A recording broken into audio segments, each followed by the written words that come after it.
సంచలనం సృష్టించిన హాత్రస్ తొక్కిసలాట ఘటనపై ఉత్తరప్రదేశ్ ప్రభుత్వానికి సిట్ నివేదిక సమర్పించింది. ఈ దుర్ఘటనలో కుట్ర కోణాన్ని కొట్టి పారేయలేమన్న సిట్ ఈ వ్యవహారంపై సమగ్ర విచారణకు సిఫార్సు చేసింది.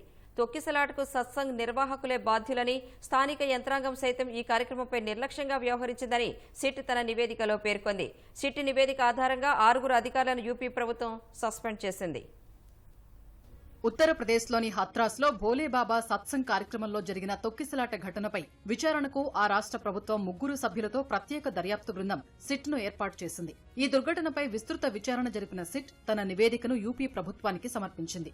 నిర్వాహకుల నిర్లక్ష్యం వల్లే హత్రాస్ తొక్కిసలాట జరిగి 121 మంది మృతి చెందినట్లు సిట్ నివేదిక తేల్చింది. ఆ కార్యక్రమానికి తగిన ఏర్పాట్లు చేయటంలో సత్సంగ్ నిర్వాహకులు విఫలమైనట్లు పేర్కొంది. ఈ ఘటనపై కుట్ర కోణాన్ని కొట్టిపారేయలేమన్న సిట్ ఈ అంశంపై సమగ్ర విచారణకు సిఫారసు చేసింది. వాస్తవాల్ని దాచిపెట్టి నిర్వాహకులు సత్సంగ్ కార్యక్రమానికి అనుమతులు తీసుకున్నట్లు సిట్ నివేదిక వెల్లడించింది. సత్సంగ్కు పెద్ద ఎత్తున ప్రజల్ని ఆహ్వానించి వారికి కనీస ఏర్పాట్లు సైతం చేయలేదని తెలిపింది. ఎలాంటి పోలీసు వెరిఫికేషన్ లేకుండానే వాలంటీర్లను నియమించుకున్నట్లు సిట్ పేర్కొంది.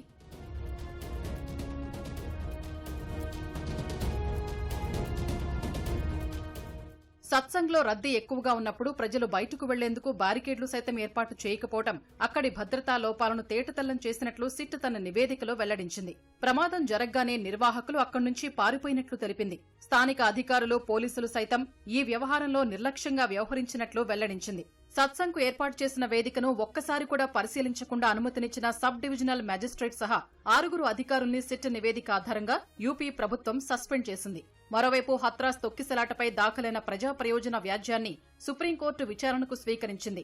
హత్రాస్ ఘటనపై విచారణకు సుప్రీంకోర్టు విశ్రాంత న్యాయమూర్తి నేతృత్వంలో 5 సభ్యులతో నిపుణుల కమిటీ ఏర్పాటు చేయాలని వ్యాజ్యంలో పిటిషన్దారు కోరగా ఈ పిటిషన్పై ఈ నెల 12 నుంచి విచారణ జరపనున్నట్లు సర్వోన్నత న్యాయస్థానం తెలిపింది.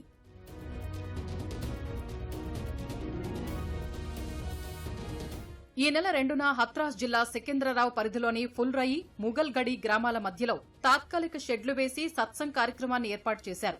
80,000 మంది భక్తులు హాజరవుతారని నిర్వాహకులు పోలీసుల నుంచి అనుమతి తీసుకున్నారు. అయితే ఆ కార్యక్రమానికి 2.5 లక్షలకు పైగా ప్రజలు వచ్చినట్లు అధికారులు అంచనా వేశారు. భోలేబాబా వెళ్తుండగా ఆయన పాద ధూళి కోసం ప్రజలు ఒక్కసారిగా ఎగబడడంతో తొక్కిసలాట జరిగి 121 మంది మృతి చెందారు.